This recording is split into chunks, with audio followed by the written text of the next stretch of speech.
दर्शक बंधुओं, आज की कहानी बहुत ही महत्वपूर्ण और रोचक है। आप इस वीडियो को पूरा जरूर सुनना। कहते हैं स्वर्गलोक में एक बार माता लक्ष्मी और शनिदेव में बहस छिड़ गई। लक्ष्मी जी बोली मैं बड़ी हूँ और शनिदेव बोले मैं श्रेष्ठ हूँ। और दोनों के बीच जब निर्णय नहीं हो पाया कि दोनों में श्रेष्ठ कौन है, तो उन्होंने धरती लोक पर किसी ईमानदार राजा से अपना फैसला कराने का निश्चय किया। उन दिनों धरती पर प्रयागराज में एक श्रीवत्स नाम के राजा रहते थे। वे अपने न्याय के लिए दूर दूर तक प्रसिद्ध थे। माता लक्ष्मी और शनिदेव राजा श्रीवत्स के पास गए और झगड़े की वजह बताई कि हम दोनों में यह सिद्ध नहीं हो पा रहा है कि श्रेष्ठ कौन है। कृपया आप ही हमारा निर्णय कर दें। शनिदेव और माता लक्ष्मी की बात सुनकर राजा श्रीवत्स बहुत बड़े धर्म संकट में फंस गए कि दोनों में से किसको बड़ा कहूं। यदि शनिदेव को बड़ा बता दिया तो माता लक्ष्मी रुष्ट हो जाएगी और लक्ष्मी जी रूठ गई तो हमारे राज्य की सारी धन वैभव संपदा नष्ट हो जाएगी। यदि शनिदेव को रुष्ट कर दिया तो शनिदेव अपने कोप से नष्ट भ्रष्ट कर डालेंगे। राजा साहब जब किसी नतीजे पर नहीं पहुंचे तो शनिदेव और लक्ष्मी जी उन्हें एक माह का समय देकर चले गए और कहा कि हम एक माह बाद आएंगे, तब तक तुम खूब सोच विचार कर लो। दर्शक बंधुओं, उनके जाने के बाद राजा की नींद हराम हो गई।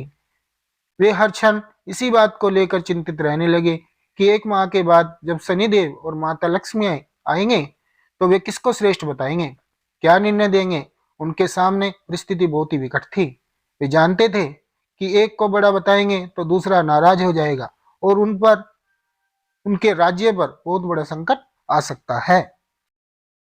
राजा की चित्रांगना नाम की एक पतिव्रता रानी थी। पति को अत्यंत चिंता में देखकर रानी ने पूछा, महाराज आप किस बात को लेकर परेशान हो? कृपया अपना दुख हमसे कहिए। राजा ने अपनी पत्नी को सारा हाल कह सुनाया। रानी ने राजा को एक सुझाव दिया कि देखो, तुम अपने मुख से किसी को बड़ा या छोटा मत बताओ। अपनी अपनी जगह दोनों ही श्रेष्ठ हैं। उनके बड़े छोटे का फैसला आप उन्हीं पर छोड़ दो। आप एक काम करो, एक सोने का और एक चांदी का सिंहासन बनवाओ। दोनों का आसन अपने सिंहासन के दाईं और बाईं ओर रखवा दो। सोने का सिंहासन आप अपने सिंहासन से दाईं ओर लगवाना और चांदी का सिंहासन बाईं ओर लगवाना। एक माह बाद जब शनिदेव और माता लक्ष्मी आएंगे तो लक्ष्मी जी आपके दाईं ओर का आसन ग्रहण करेगी, क्योंकि वे माता स्वरूप हैं, और शनिदेव आपके बाईं ओर वाले आसन पर बैठ जाएंगे। जब वे पूछे तो आप उनको किसी भी प्रश्न का उत्तर मत देना। जब वे बहुत पूछे तो उनसे कह देना कि आप दोनों ने अपनी श्रेष्ठता का फैसला स्वयं ही कर लिया। मैं क्या जवाब दूं? रानी चित्रांगना की बात राजा को सही लगी। दर्शक बंधुओं, इधर एक महीने के बाद जब लक्ष्मी जी और शनिदेव राजा के दरबार में पधारे तो वही हुआ जैसा रानी ने बताया था। माता लक्ष्मी तो सोने के सिंहासन पर विराजमान हो गई और शनिदेव चांदी के सिंहासन पर। जब उन्होंने अपने श्रेष्ठ होने को लेकर राजा से निर्णय मांगा तो राजा ने कहा कि आप दोनों में स्वयं ही अपने बड़े छोटे होने का फैसला कर लिया है, इसमें मैं क्या कह सकता हूँ। दर्शक बंधु, यह सुनकर भगवान शनिदेव खिन्न होकर चले गए। माता लक्ष्मी ने राजा से कहा कि पुत्र, शनिदेव तुमसे रुष्ट हो गए हैं और उनके कोप के कारण तुम पर बहुत बड़ा संकट आ सकता है, परंतु तुम चिंता ना करो, मैं तुम्हारे साथ हूँ। शनिदेव ने राजा पर ऐसा कोप बरसाया कि उनके राज्य में भयंकर अकाल पड़ गया। लोग भूखों मरने लगे। नर नारी जीव जंतु सब उनके राज्य को छोड़कर दूसरे राज्यों में चले गए। राजा से अपने राज्य की ऐसी दशा नहीं देखी गई। 1 वर्ष के बाद उन्होंने अपने राज्य को छोड़ने का फैसला किया। अब वे अपनी पत्नी चित्रांगना को साथ लेकर घर से निकल पड़े।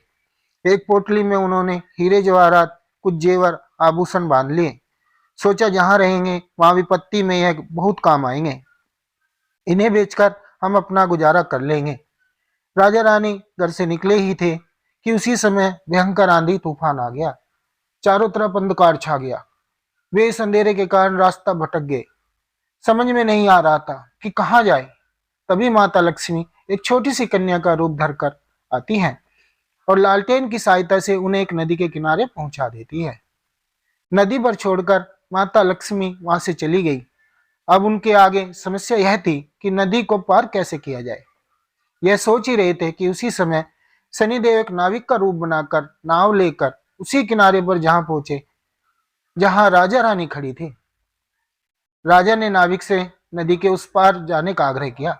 नाविक ने कहा कि देखो भाई, हम तुम्हें उस पार पहुंचा तो देंगे, परंतु हमारी नाव बहुत कमजोर है, इसमें एक बार में एक ही सवारी बैठ सकती है।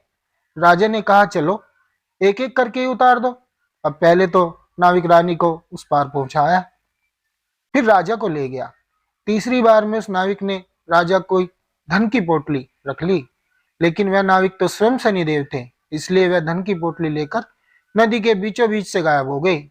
अब तो उनके पास जो धन था वो भी नहीं रहा, भोजन का संकट खड़ा हो गया। राजा बड़ा ही धीरवान था, भगवान की इच्छा समझकर वो वहां से आगे को चल दिया। चलते चलते वो एक गांव में पहुंचा। उस गांव के लोग जंगल से लकड़ी काटकर उन्हें बेचते थे। राजा भी अपनी रानी के साथ उसी गांव में रहने लगा और लकड़ी बेचकर अपना गुजारा करने लगा। माता लक्ष्मी जी की कृपा से उसे जंगल में चंदन का बाग मिल गया। राजा ने चंदन की लकड़ियों को बेच बेच कर काफी पैसा कमा लिया। अब तो उसका जीवन बड़े सुखपूर्वक बीतने लगा। राजा और रानी को सुख चैन में देखकर शनिदेव ने एक और नई चाल चल दी। एक सौदागर था जो उस गांव से चंदन की लकड़ी भरकर दूसरे राज्यों में ले जाया करता था। आज उसका जहाज उस नदी के किनारे पर ही फंस गया था। उसने जहाज को चलाने का बहुत प्रयास किया, पर जहाज टस से मस नहीं हुआ। सौदागर की समझ में नहीं आ रहा था कि वो क्या करे। तभी शनिदेव एक ब्राह्मण का रूप बनाकर उस सौदागर के पास आए और बोले, सौदागर, तेरा जहाज तो चल जाएगा यदि कोई पतिव्रता स्त्री तेरे जहाज में हाथ लगाए। सौदागर ने वैसा ही किया। पूरे गांव की स्त्रियों को बुलाया, सबने जहाज को छुआ, पर जहाज फिर भी नहीं चला। किसी ने बताया कि गांव में अभी एक स्त्री बाकी रह गई है जो यहाँ नदी पर नहीं आई है। सौदागर स्वयं चलकर उनके घर गया। वो स्त्री कोई और नहीं, रानी चित्रांगना थी। सौदागर ने जब रानी के पास निमंत्रण भेजा तो रानी ने वहां जाने से इनकार कर दिया और कहा कि इस समय मेरे पति जंगल में लकड़ी काटने गए हैं, मैं तुम्हारे जहाज के पास नहीं आज जा सकती। सौदागर के आदमी ने वापस जाकर उसकी सारी बातें बता दी। सौदागर समझ गया कि यही औरत पतिव्रता है और यही उसके जहाज को निकाल सकती है। वह शाम को फिर उसके घर गया। उस समय श्रीवत्स घर पर ही थे और इसीलिए उसने निमंत्रण स्वीकार कर लिया। जब राजा और रानी से कहा कि वह जहाज छू दे जिससे वह निकल सके, तो रानी ने अपने पति के कहने पर जहाज को छू दिया और जहाज हिलने लगा। यह देखकर सौदागर के मन में पाप जागा, क्यों ना मैं इसको अपने साथ ले चलूं। यह स्त्री बहुत सुंदर भी है और यदि कहीं जहाज फिर से फंस गया तो इससे छूकर उसे निकलवा लूंगा। यह सोचते ही उसने चित्रांगना को अपने साथ जहाज पर खींच लिया और जहाज लेकर चल दिया। श्रीवत्स चिल्लाता रह गया, परंतु उस समय तक जहाज काफी दूर जा चुका था। रानी अत्यंत रूपवती थी। उसको देखकर सौदागर के मन में पाप आ गया। वह उसको अपनी पत्नी बनाने की इच्छा करने लगा।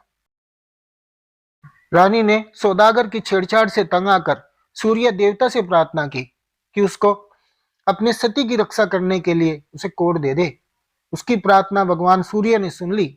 उसी समय रानी के शरीर से कोड़ फूट गया। वो एकदम कुरूप वाली हो गई। उसके कुरूप शरीर को देखकर सौदागर उसके पास नहीं जाता था, पर वह हमेशा उसे अपने साथ रखता था। इधर राजा रोते बिलखते नदी किनारे से चल पड़े। वह ऐसी उम्मीद में थे कि यदि जहाज उस तरफ से गुजरा तो वह अपनी पत्नी को छुड़ा लेंगे। उसको जहाज का कहीं पता नहीं चला तो वो नदी किनारे आश्रम के साधुओं के साथ रहने लगे। अब तो राजा वहां पर साधुओं की सेवा करता था, उसकी गायों को चारा चराता था और गाय के गोबर से उपले बनाता था। वो उपले लक्ष्मी जी की कृपा से सोने के बन जाते थे। इस प्रकार कुछ ही दिनों में उसके पास ढेर सारी सोने की ईंटें हो गई। एक दिन वही सौदागर जो राजा की पत्नी को ले गया था, उसका जहाज उसी नदी पर आया। राजा ने सौदागर को पहचान लिया। उसने सौदागर को ईंट दिखाकर कहा, यदि सौदागर उसे साथ ले चले तो वह वे सोने की ईंटें सौदागर को दे देगा। सौदागर ने राजा को पहचान तो लिया था, परंतु सोने की ईंटों के लालच में उसे अपने पास बैठा लिया। ईंटों को भी जहाज में भरवा लिया। जब जहाज चल पड़ा तो सौदागर ने राजा को नदी में फिकवा दिया। राजा की चीख पुकार राजा की रानी ने सुन ली और उसने तुरंत एक तकिया जल में फेंक दिया। उस तकिया के सहारे से राजा एक पुल पर पहुंच गया, जहां आते जाते जहाजों से चुंगी ली जाती थी। लोगों ने राजा से पूछा कि वह कौन है और कहां से आया है। तो राजा ने कहा कि वह एक अत्यंत दुखी आदमी है, उसका सब कुछ लूट गया है, उसके पास कुछ नहीं बचा है। वहां के लोग उसको पकड़कर राजा के पास ले गए। श्रीवत्स ने राजा से नौकरी मांगी तो राजा ने श्रीवत्स को अपने यहाँ बगीचे में माली का काम दे दिया। दर्शक बंधुओं, राजा की एक पुत्री थी, उसके लिए नित्य फूलों का सुंदर गुजरा एक मालिन लाती थी। एक दिन राजकुमारी ने मालिन से पूछा कि आजकल गजरे कौन बनाता है, बहुत सुंदर गजरे बनाता है। मालिन ने राजकुमारी को बताया कि एक नौकर नया आया है जो बड़े ही सुंदर गजरे बनाता है। राजकुमारी ने उस नौकर को देखने की इच्छा जाहिर की। जब उसने राजा को देखा तो वह उस पर मोहित हो गई और राजा से ही विवाह करने की जिद ठान ली। राजा ने बहुत मना किया, परंतु जब राजकुमारी नहीं मानी तो उन्होंने लाचार होकर दोनों का विवाह कर दिया और जंगल में एक मकान दे दिया। धीरे धीरे समय बीतता गया। कुछ दिन बीते तो राजा श्रीवत्स ने राजकुमारी से कहा कि ऐसे बैठकर मेरा मन नहीं लगता है, तुम अपने पिता से कहो कि मुझे जहाजों की चुंगी का ठेका दे दे। राजकुमारी ने अपने पिता से यह प्रस्ताव रखा तो राजा ने भी कहा ठीक है। अब तो श्रीवत्स अपने आने वाले जहाजों से चुंगी लेता था। इसी प्रकार जब 7 वर्ष बीत गए, शनिदेव का प्रभाव खत्म होने को आया। एक दिन सौदागर का जहाज वहीं से निकला तो श्रीवत्स ने उस जहाज को रोका और उसे आगे जाने से रोक दिया। सौदागर को यह देखकर बड़ा क्रोध आया। वो तुरंत शिकायत लेकर राजा के पास पहुंचा। राजा ने जब श्रीवत्स से पूछा कि वो सौदागर के जहाज को क्यों नहीं जाने दे रहा है, तो श्रीवत्स ने बताया कि महाराज, इस सौदागर के पास मेरी सोने की ईंटें हैं, यह मेरी सोने की ईंटें नहीं दे रहा है। राजा ने कहा कि तुम्हारे पास क्या प्रमाण है, किसके पास जो ईंटें हैं वो आपकी हैं। तो श्रीवत्स ने बताया, महाराज आप इसे दरबार में सब लोगों के सामने बुलाइए। वे ईंट एक तरफ से जुड़ी हुई है। यदि सौदागर ईंटें खोल देता है तो यह सारी ईंटें उसकी हैं, और यदि वह ईंट नहीं खोल पाता है तो उन ईंटों को मैं खोल कर दिखाऊंगा। उन ईंटों को दरबार में लाया गया और सौदागर से कहा गया कि यदि तुम्हारी यह सोने की ईंटें हैं तो तुम खोल दो, और यदि तुम नहीं खोल पाते तो वो ईंटें तुमसे ले ली जाएगी। दर्शक बंधुओं, सौदागर शाम तक इन ईंटों को खोलने का प्रयास करता रहा, परंतु उसमें एक भी ईंट नहीं खुली। अंत में जब शाम हो गई तो राजा के दामाद श्रीवत्स की बारी आई और उन्होंने चंद क्षणों में उन ईंटों को खोल दिया। तब राजा ने पूछा कि वह कौन है, तो श्रीवत्स ने पूरी कहानी बताई कि महाराज, मेरी पत्नी चित्रांगना को इस सौदागर ने छीन लिया है, कृपया मुझे मेरी रानी दिलवा दीजिए।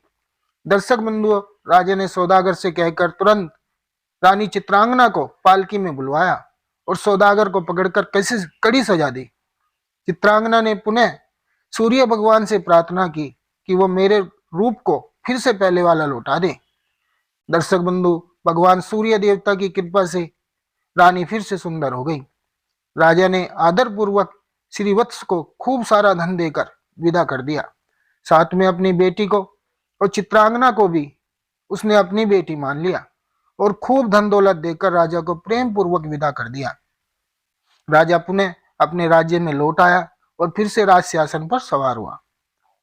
एक दिन शनिदेव ने प्रकट होकर के राजा श्रीवत्स से कहा, राजन, हम दोनों की स्पर्धा तो एक बहाना था, हम आपके सत्य की परीक्षा ले रहे थे। अब मैं तुम्हें बता रहा हूं कि कौन से लोग नाश को प्राप्त नहीं होते हैं। नंबर 1, विपत्ति में जो अपने धर्म को और सत्य को ना त्यागे, उसका कभी नाश नहीं होता, अपितु देवता लोग भी उसकी सहायता करते हैं। नंबर 2, गरीबी आने पर भी जो अन्याय का मार्ग ना चुने, पाप का धन ना खाए, वह देवताओं का सदा कृपा पात्र रहता है। मैं उसका कभी भी बुरा नहीं करता, अपितु उस पर लक्ष्मी जी की कृपा सदैव बनी रहती है। नंबर 3, धन संपदा पाकर भी जो अभिमान ना करे, वृद्ध गुरुजनों का, दीनहीनों का जो अपमान नहीं करता है, मैं कभी उसका बुरा नहीं करता, अपितु उसकी सहायता ही करता हूँ। मेरी कृपा मात्र से लोग धनवान बन जाते हैं और क्षण मात्र में कंगाल। राजन जाओ, मेरे वरदान से तुम्हारा राज्य फिर से संपन्न हो जाएगा। धन दौलत से व धन धान्य से संपन्न हो जाएगा। तुम्हारी प्रजा खुशहाल हो जाएगी और कभी दुख दरिद्रता तुम पर नहीं आएगी। राजा को वरदान देकर शनिदेव और माता लक्ष्मी जी वहां से चले गए। दर्शक बंधु, आपको यह वीडियो कैसी लगी? वीडियो पसंद आए तो वीडियो को लाइक व शेयर कर दें और चैनल को सब्सक्राइब करना ना भूलें।